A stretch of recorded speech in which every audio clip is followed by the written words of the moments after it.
Semalam Bang Mat pengerusikan mesyuarat Menteri Pertanian dan Keterjaminan Makanan bersama Exco Pertanian Negeri Bilangan 1 tahun 2025 di Putrajaya. Mesyuarat ni penting sebab Bang Mat nak dengar sendiri pandangan, cadangan dan isu-isu yang Exco negeri-negeri bawa naik ke meja.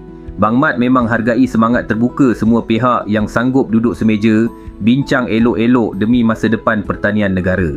Bang Mat juga maklumkan Kerajaan Madani melalui kementerian dah salurkan RM300 juta kepada kerajaan negeri untuk program mengoptimumkan penggunaan tanah bagi tahun 2024 dan 2025 seluruh Semenanjung, Sabah dan Sarawak terlibat.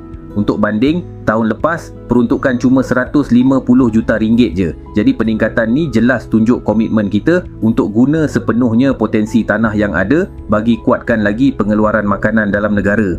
InsyaAllah kalau Persekutuan dan Negeri terus sepakat dan sepadu, isu keterjaminan makanan boleh kita urus dengan lebih mantap demi rakyat, demi masa depan negara.